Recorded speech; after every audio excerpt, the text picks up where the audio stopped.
Welcome aboard. So this is going to be something of a T2LT special for the 104 CB radio show. So I was going to just incorporate this as part of the sort of normal show, but it's such a long section, quite an involved video in its own right. I gave it a video special of its own, and it is the T2LT again. So yes, this time I will be detailing the construction of the two-piece version.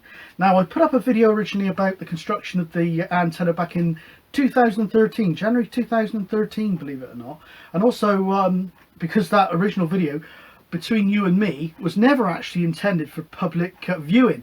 I made it just to show a couple of mates how to make the antenna. So many people were asking me, how did you make that? How did you make that? I made it public. So it's a little bit rough and not all that good quality, but I went on to do a remake video back in, I think it was March 2014. So that was absolutely valid. Nice bit of explanation at the start on how the antenna sort of ticks, and then I go on to a construction of the single piece version in a fair amount of detail. Part 2 is a bit of a tuning video of the same antenna that I did down by the seaside. So have a look at those. I'll include the links in the description and as a pinned comment. But this one is, well, pretty much in response to a question that I've been asked ever since I put up that first video in 2013. People say, well, why did you waste 9 feet of coax by stripping it back when you could have just added 9 feet of wire at the top? Now, I still prefer the one-piece version, but I call this one the rough and ready. But if you do it properly, there's not a lot in it, to be honest. So I've made that two-piece version in this video, and I've also added afterwards a lot of the answers to questions that I've been asked since 2013 about the antenna as well. So if you want to watch just the construction part, I'll include a link to the start of the construction phase of the video, but I would recommend watching all of it so you get a feeling for what makes the antenna tick. Now, if you've got some sort of grasp on how it works, it's easier to build, easier to fault find, troubleshoot, and much easier to adapt the antenna to other bands and other frequencies. So if you find the time, please watch it all the way through, and certainly watch the FAQs through, because any questions you may have may well be answered in that. Anyway, in the meantime, enjoy, and happy homebrew antenna building.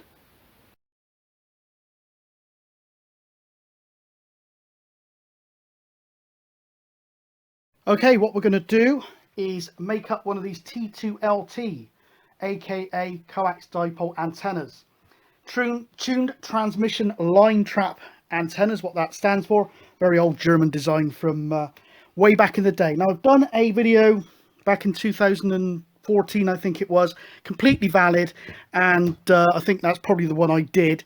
Still working, and it's great. But this is going to be the quick and dirty method that some people favour, because it does mean you don't need quite so much coax in order to make it. But please refer back to that other video.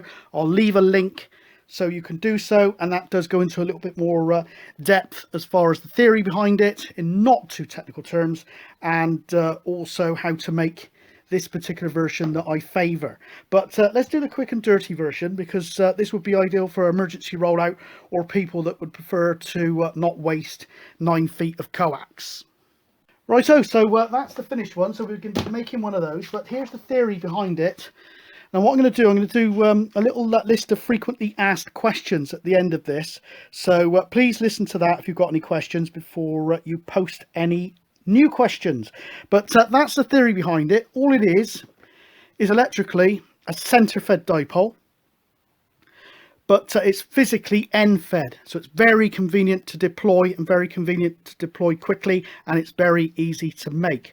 So that's all it is. It's a quarter wave top section, a quarter wave bottom section, and then the bottom section is defined by a coax choke trap, line trap, call it what you will, ugly balun, amongst other names also, I dare say. So that's pretty much it, and then you get your little choke, and then it goes off to the radio with a feeder length of your choice. So there's a little bit of maths involved, but you can always punch these things into a dipole calculator if you so wish. So these things have been proven to work very well indeed, despite some doubters, but they do work very well. But as I say, I'll cover a few more frequently asked questions towards the end of the video. So let's do this little bit of maths now, and we'll take it from there. Okay, so you can adapt this antenna for very many different frequencies, but we'll be working on a center frequency of 27.5 megahertz, which means that this will cover probably about a megahertz, which is ideal for us in the UK, for example, because it will cover from the bottom of the CB 80 channels to the top of the UK 40 channels here in the UK that we have at our disposal. So it should cover about a megahertz. So this will cover me from 26.965, around about 27 megahertz, up to 27.99125, which is channel 40 on the UK block, which is nearly 28 megahertz. So one made out of RG58 should cover about a megahertz, with an SWR of about 1.5, 1.6 at each end as far as the SWR curve is concerned. So as I said, 27.5 megahertz is pretty much spot on as a center frequency, and perfect for the naughty freebanding guys round about the what they call the triple nickel, the 555. But there we go. Anyway, there's a little bit of maths involved, or you can just punch these things, look up online dipole calculator, and you can just punch that in and it will tell you these lengths. But what we've got is basically, the calculation is, I always forget, it's 468, okay, divided by the frequency of your choice, so 27.5 megahertz. Okay, so we'll do that on the old calc. 468 divided by 27.5 gives us nigh on set. This isn't, I'll do some figures in metric and in feet and inches on this as well. 17 feet. Now 17 feet is the whole thing, from there to there. So it's 17 feet, okay, roughly. So if we divide that by 2, and that gives us 8.5 feet. So 8.5 feet is 8 feet 6 inches. 8 feet 6 inches, which is 102 inches. 102 inches. Okay, and I think that works out at 2.6 meters. 2.6 meters. So that's the basic calculation for these top elements. Now this is the same for whether you make it in one piece, or, as we're going to do now, in 2 pieces. Now we go on to the choke. Now the choke is very critical to this design, and I got the data from G3TXQ. Unfortunately, I believe the guy is now silent key, but he did some excellent work on the choke dimensions for various frequencies. So I'll try and find a link to his choke chart, but this is where I got the data for this choke. This guy knew a lot more than I ever will, and he had the kit to test these things. So I've gone with his design exactly. No doubt other designs will work, and he does have a couple of options on there to make it out of RG8, I think, and also to use a ferrite instead of the air cord job that we're going to do today. So I can't re-elaborate on that too much. I've got this data from G3TXQ. So we're making up that choke in a moment. But there, that's basically the dimensions. And then after the antenna itself finishes here, and then that's just the feeder to your radio, and you can make that whatever length you want. Okay, here's the one I made a few years ago. It might even be the very one that I made in the last video, but this one is the one-piece version. Okay, so I actually make this one out one piece of coax, and I strip back to expose the dielectric at the top. But loads of people say, oh, why waste a length of coax, 9-foot length of coax, when you don't need to? So I don't do it because I like it, because there's no mechanical join or anything like that, no soldered join. It's all in one piece. And as I say, this is probably the original one from about, I don't know, maybe 6 years ago. It's been deployed many times. So I would suggest, if you are using this for multiple deployment, portable type stuff, go for a stranded type of cable. The dielectric in this, I think, is a material called neoprene, which is very flexible, whereas something like this type of cable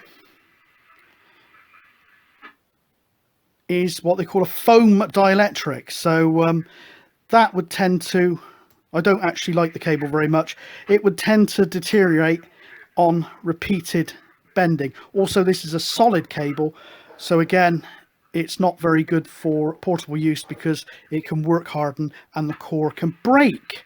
So I would avoid foam dielectric type cables, and I would also avoid solid cables if you are going to be doing portable type antennas for multiple deployment.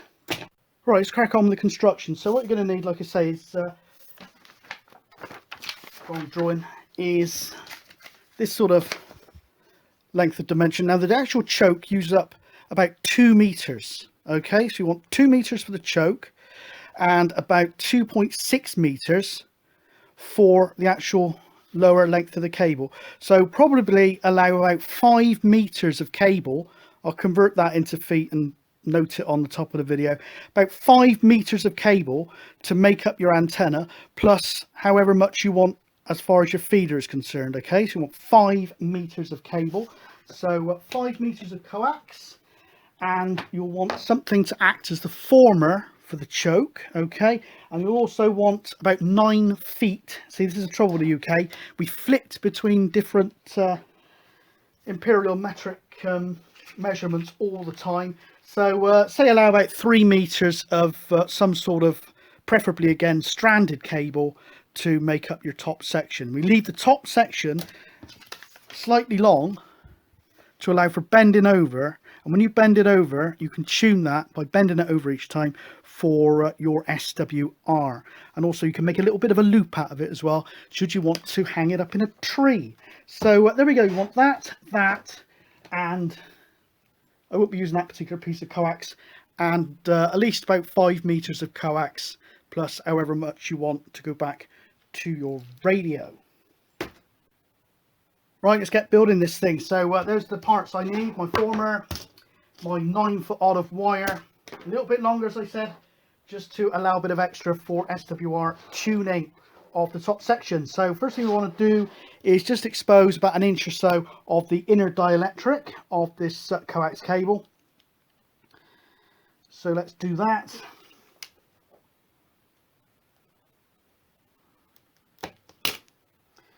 This dimension is not critical.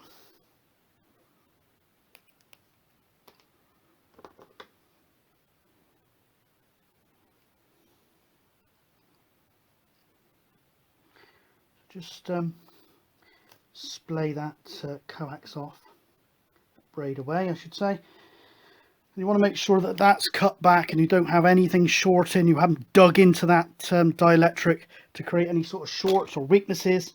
Right, so once you've done that bit, you need to then measure the bottom section of your antenna. So what we've just done there is create that point just here. So that point here is that, okay? I do actually say I prefer the other method because we do have to make a join of some description at this point to create the top section. But there we go. This is the quick and easy, cheap, rough and ready method. If you prefer the other method, please refer back to my other video. And there's a lot more information on there generally about the antenna as well. But anyway, let's get the tape measure and we will be measuring. This is the trouble with people in the UK. We often, especially of a certain age, flit between metric and imperial for measurements. But we'll be doing that measurement here now, which is the 102 inches, aka 8 foot 6 inches stroke 2.6 meter measurement. And at the end of that measurement, that's when our trap starts. That's where our coax trap starts. Okay, so we'll do that. So I'm just off camera measuring down 102 inches. I wanted to do this outside, but the weather's terrible at the moment, so I couldn't. Okay.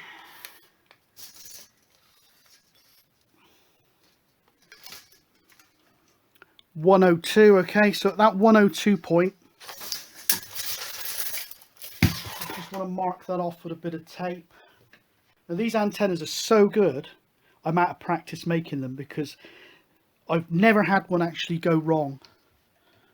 So I seldom have to make it. So there we go. So we've done that measurement now. That's that 102 inches there. So we're now at this point here with this, okay? And that's when we start the choke. So that's where the antenna hits the choke, okay? What I normally do is just put a little bit of tape just to keep that first bit in place. Now it's entirely up to you whether you leave this former inside forever or take it back out again and just leave it completely air cored. I leave it in because I do a lot of portable type operating, and something that was not supported by this firm thing like this would be deformed inside the rucksack in no time. So now we want to start doing the choke, okay? Now, according to the G3TXQ chart, now not all choke sizes are good for all frequencies, so do look at that chart and pick for your chosen frequency the one that's most green. That's as simple as I can put it. Look for the green. The green is good. Green is good, okay? So according to the G3TXQ chart, I'll include a link if I can find it. 5 turns around a 4 1/4 inch former is good, okay? Now this is 4 1/4 inch soil pipe. I believe this is exactly the same type of stuff that he used, and this is pretty much 110 millimeters. So I'm doing it with that because that's what the guy said. Okay, so you can just roll it on if you want, but the way I like to do it is just catch hold of the side of the cable instead of just sort of screwing it on. Just sort of as you put it onto the former, just twist it slightly so it wants to go, okay? So that's just, and keep it nice and tight. The coils need to be tight and close together. So that's 1 turn, 2 turns, okay? Again, way out of practice with this. 3 turns, and the light's not very good. I'm making excuses. I haven't got my glasses on either.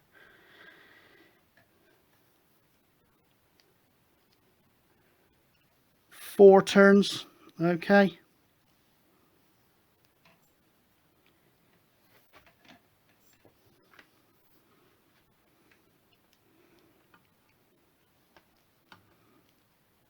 Get that nice and tight around there. So that's done, okay? If I lost count, put too many turns on, we shall soon find out. So that's 1 turn, 2 turns, 3 turns, 4 turns, 5 turns, and away, okay? Now, for whatever reason, if your cable is a different characteristic or something, you may need to muck about with that a little bit. But for me, that's always been a damn good choke, okay? So just lock that off to keep it sweet. You can tidy this antenna up as much as you want. You can enclose it in tube. Up to you. I'm just making a rough and ready version for you to give you the basic idea. So there we go. That's the section we're looking at now from here. And then this side of it, whoops, is now on the wrong side of the choke. So that's just your feeder. In my case, I've got a couple of meters there to a PL259 to go to the radio. So that's done. So what we need to do now is just add a 9-foot length to the top section, and that's pretty much it apart from tuning. Right, this length of old inner dielectric is actually 107 inches. Usually say 108 just to give you a bit more leeway, and basically I will pre-bend it over at 102 because in my experience that is pretty much spot on. It may vary and you may need to adjust that a little bit to get your SWR right. So what I'll do, I'll just literally strip off the end of that a little bit.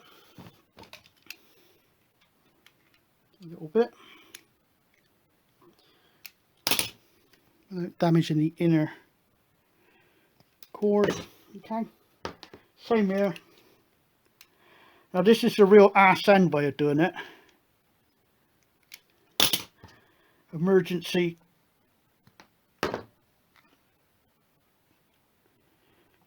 I've known people just twist that together. Okay, now there's some fancy ways of twisting wires together that make a permanent joint. Look those up on the internet if you want. But you can just get away in an emergency situation, just twist them together like that, and that will hold if you back it up with a bit of tape and stuff like that. But what I will do is solder that together, and boot up the soldering iron, and I'll oversheet that with tape or a little bit of heat shrink or something like that.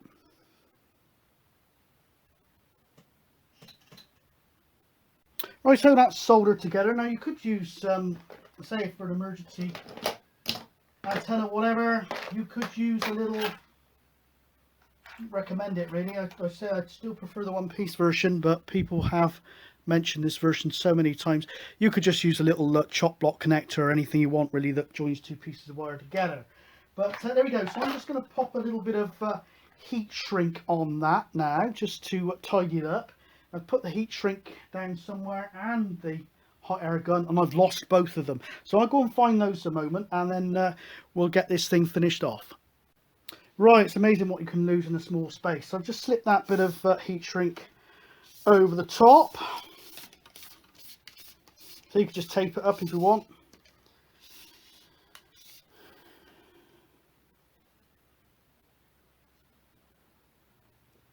So normally I would spend a lot more time on this type of thing, but I am trying to get it done quickly for you for the purposes of the video. Just center that up. Hopefully this will shrink down enough. And we're pretty much there. Try not to put that on the paperwork and set the whole place on fire. So there we go. That's fairly neat, I suppose. So that's it. So what we've just created there is that join there, and I've got with the extra inch that was sticking out anyway, 102 inches, or 108 inches I should say, to give us a little bit extra for looping over at the top and SWR tuning. Right, let's see how that's turned out. I'll mark off the 102 inch point on that dielectric, and I'll bend it over at that point, because that'll be a very good starting point for our SWR testing and tuning. Alright, let's clear the decks. Untidy work here, but I ain't going to change now at my age. Right, let's get rid of all that crap. So what I'll do now is just, like I say, I'll measure up from that point where the outer sheath ends and the antenna itself starts, or the driven element, I suppose you could call it, starts, is there. So I will now measure up roughly 102 inches.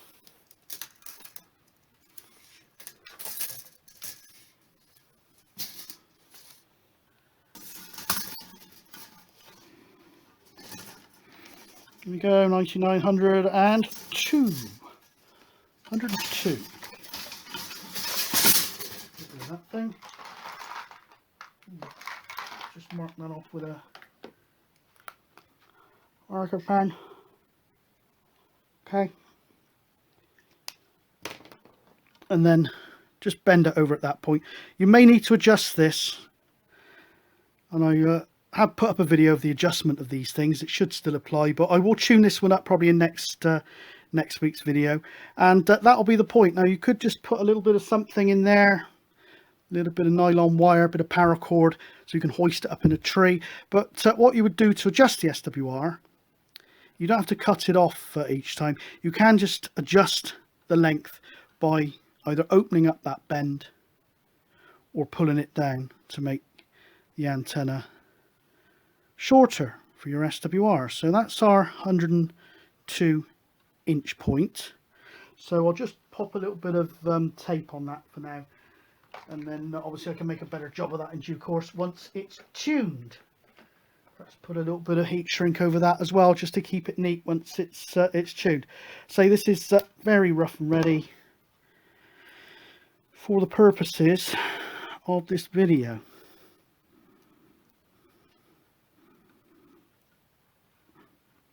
Now you want to keep that taped all the way down and keep it tight and parallel to the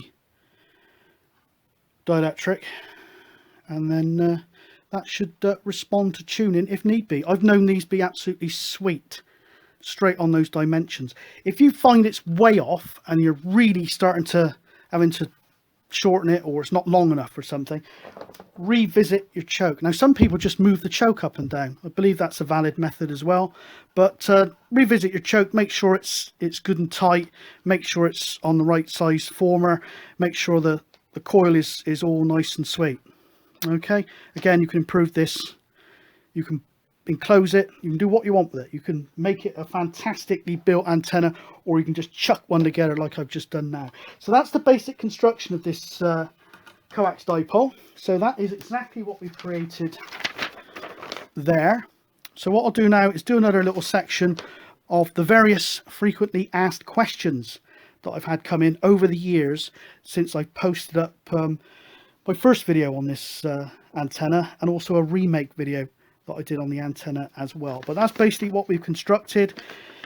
We have that with that extra bit of loop on the top, and then we've created that down to the choke, and then we have the coax off to the radio length of your choice. So there we go.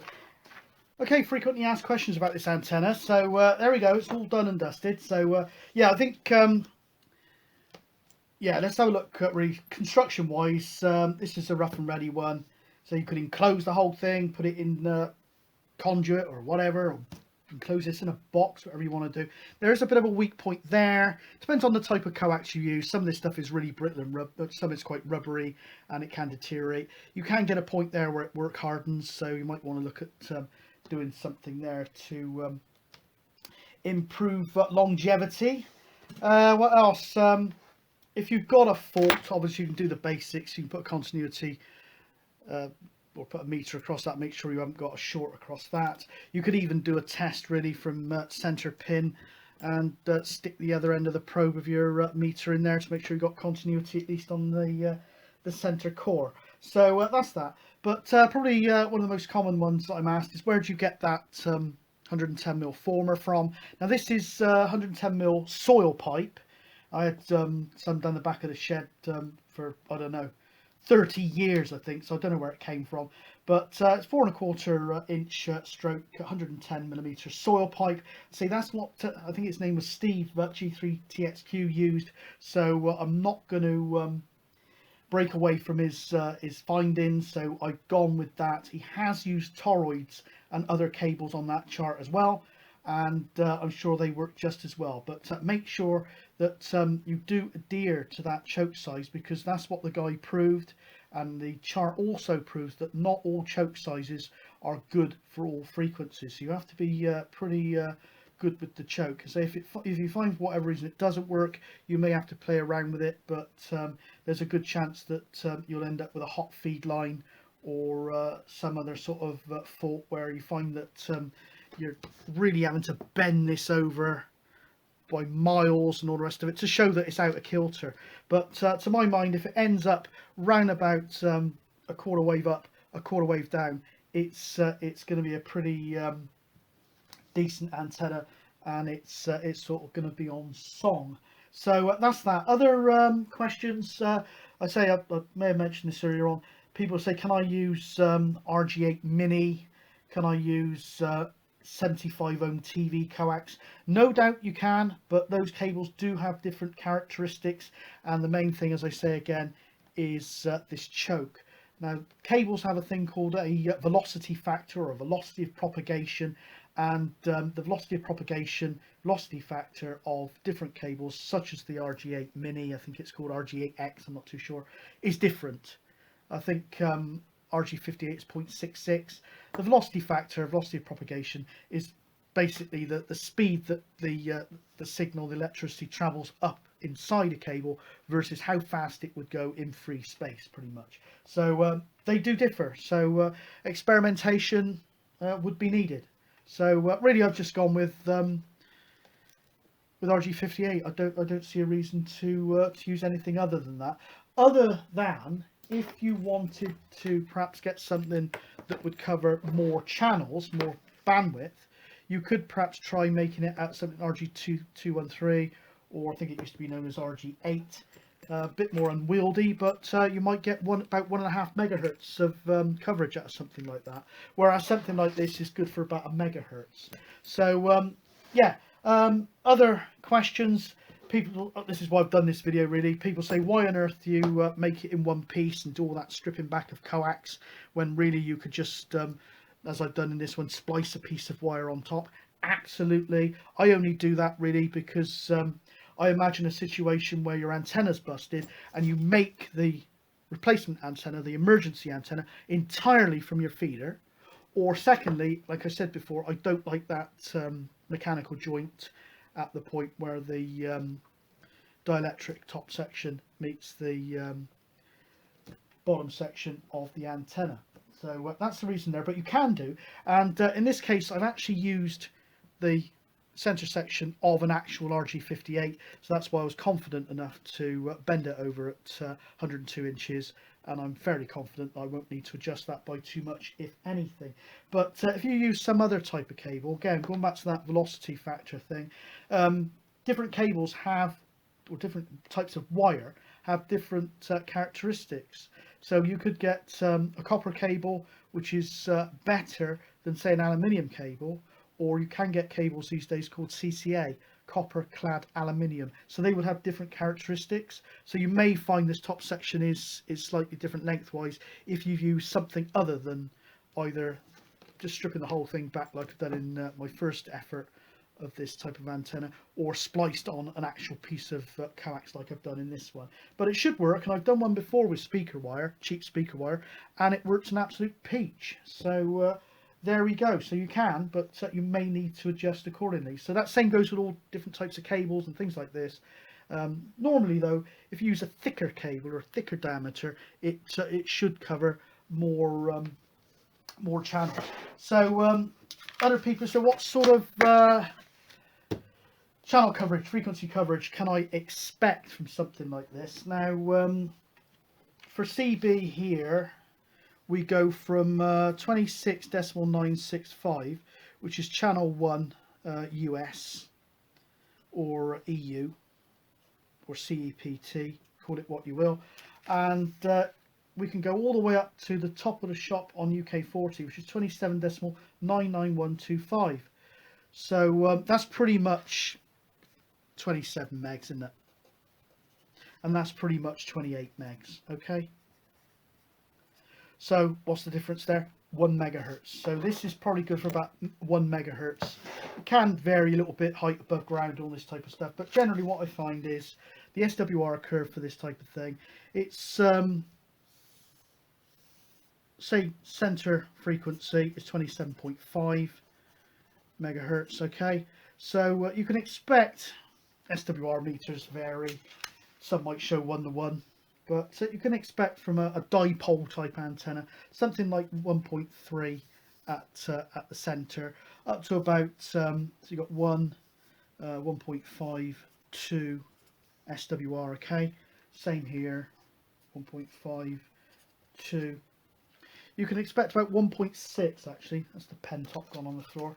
You can expect an SWR curve around about 1.3, 1.6. Okay. 1.6. You can expect a sort of SWR curve like that. So you could stretch it a little bit either side if you don't mind getting up towards 2 maybe. But generally I call it a 1 megahertz antenna using at least the type of RG58 that I use. Again, I don't know if I mentioned it before, the RG58 I've got hasn't got that initial foil around the dielectric. It's straight braid on top of the dielectric. So I don't know what difference that would make. It might make it better, might make it worse. I don't know. But it's not bad cable. This one, I think it's a 95% braid. You may get trouble with some of this really cheap stuff that's virtually like granny's hair when you strip it back. Who knows? But this is the type of thing you need to experiment on. But generally, the sort of half decent stroke pretty decent RG58 has always worked well for me, and it nearly always produces those type of results on the testing in free space out on the top of a hill, or if you start going close to buildings or objects, that can throw it all out of kilter as well. Okay, what else? So I cover this much more in my other videos, but people say, can you use the thing horizontally? So yes, it is. If we look at it, what it is so we've got our top section, then we've got our bottom section with the choke. Okay, it's actually physically end-fed, but the actual feed point is, due to the skin effect, RF skin effect, is in the center. So there's no reason really why you couldn't just try deploying that horizontally. You may need to muck around with the actual dimensions and things, but I can't see any reason why you couldn't deploy that horizontally. Or even, I think there's a slight difference in length for inverted V's. I haven't actually made one, but you could perhaps hoik the middle up and deploy it as an inverted V with quite a convenient physical end feed. So worth a try, and if anyone's tried that and had any success either with inverted V or horizontal, please let me know. So I've only ever deployed it vertically actually, but so it's always worked well for me. So that's another question. It is a centre-fed dipole. People say gain and all this type of stuff. Well, to me a centre-fed dipole is zero gain over a regular dipole. So what's that? It's 2.15 dBi, isn't it? The theoretical antenna, or 0 dBd, isn't it, for the regular dipole? I think that's right. So that's what it is. It's a unity gain antenna, and but that's not a bad thing sometimes. So yeah, good all-round antenna. Can't think of too much else, but I'll cut more swigs of wine and see if I can think of anything. Oh yeah, see, it works. Some people have said, why do you have, let me grab it, I'll walk around the back of the camera, otherwise it'd be rude to just sprawl across the table to get it. Now this other one,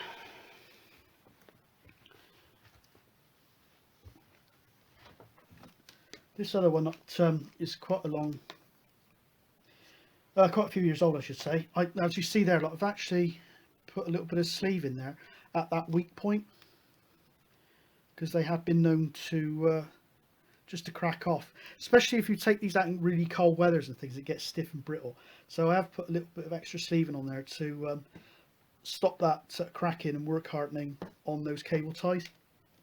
But some people say, why have you got such a short length there after the choke? This is the radio side of the choke. The reason for that is that I can choose my own feeder to go up to that point. That's just a barrel connector, SO239 to SO239 barrel connector. And should I so wish, I can use a short feeder, long feeder, a low loss feeder like this RG213 or whatever. So that's the reason behind that. A couple of people have spotted that in some of the builds it's got a little ferrite. I'm obsessed with ferrites, and like I say, I don't know if I mentioned it already, but these chokes, they're never going to be 100% efficient. So I wouldn't say this is what you'd call a QRO, a high power antenna. Some people have put a fair amount of watts through them. Other people have said that they've tried running them with a pretty meaty amp or whatever, and the amp can latch on. But it's really, more than anything, it's going to be a low power, a sort of QRP antenna for me. Yeah, I found that these things can leak a bit of RF, and perhaps a ferrite bead might help purely optional. Some people might say you need 10 of these or something to make any difference. I had one knocking around, so I clipped it on.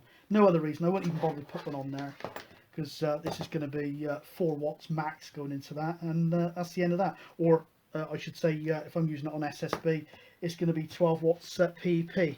So there we go. Other people say, how many watts can you possibly put into this?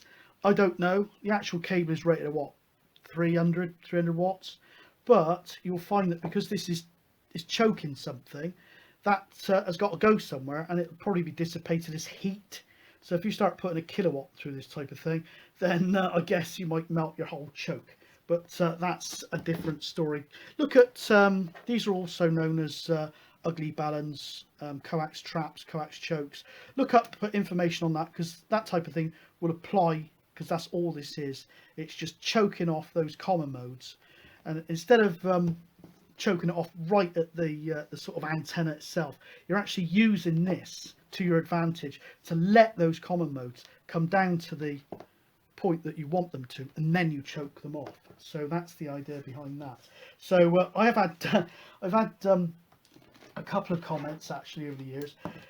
So I've been on the radio for 40 years, and I've never ever used a choke.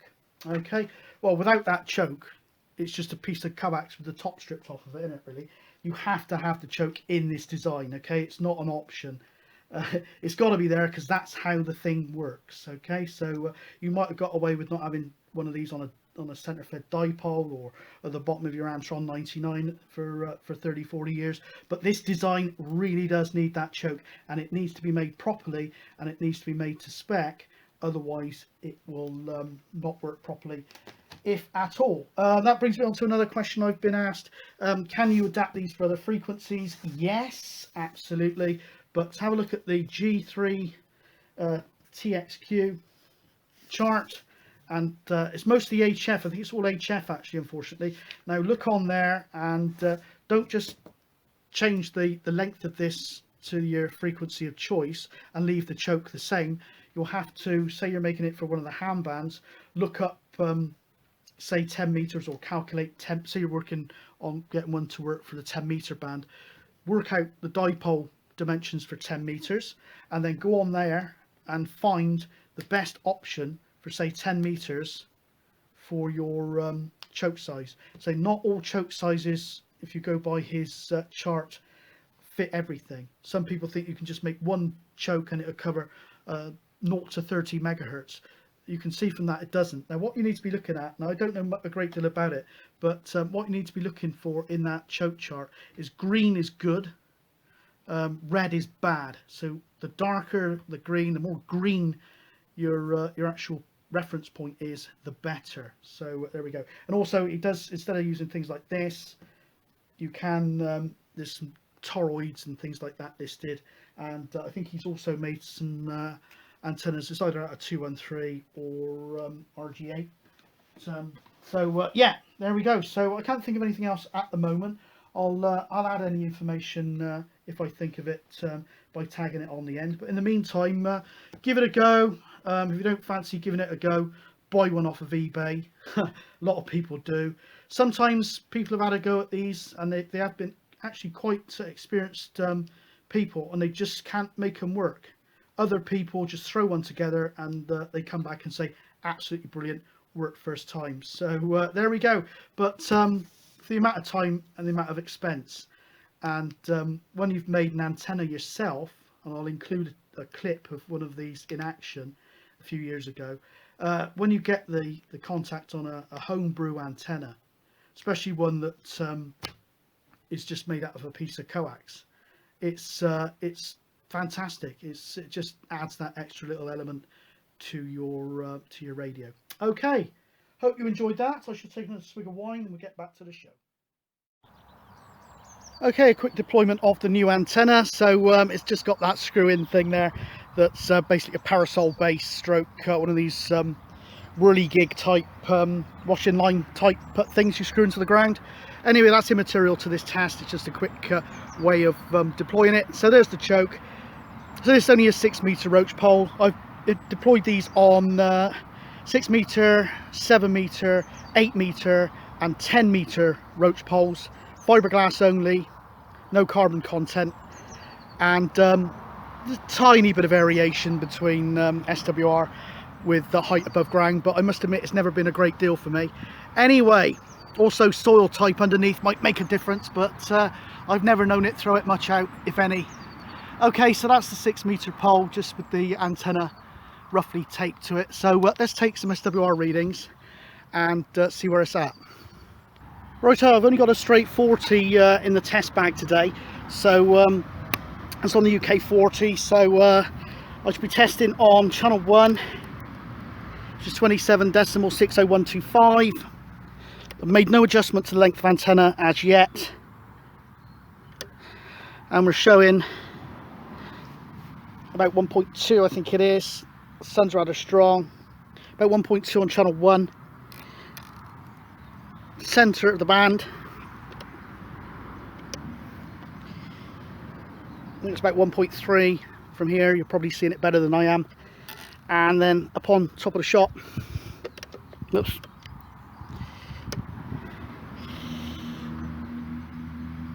I think it's about 1.6, which is pretty much as I predicted on the SWR curve. So if you extrapolate those readings down to the bottom of the mid band, 26.965, it's going to be pretty much 1.6 down there as well. So there we are, no adjustment necessary, and a successfully made and deployed new T2LT antenna using the alternative design. So there we are, 6 metre T2LT, just wedged up on a stone and give it a bit of extra height. SWR, everything great.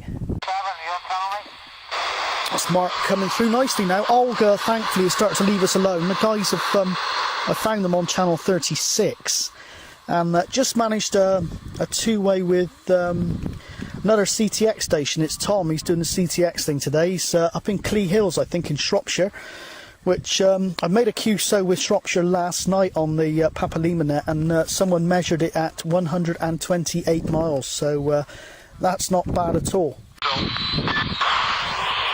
Yeah, Mike, it's Gary 104 IOTA station on the island of Lundy Island. It's in the sea, in the ocean, just off the southwest coast of England. There, Mike, back to you.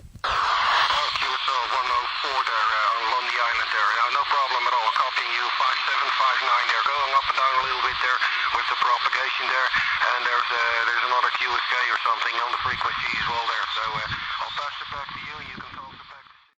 Right, so folks, all done. So give it a go if you possibly can. Contacts are that much sweeter on an antenna you've made yourself, but I'd say give it a go first.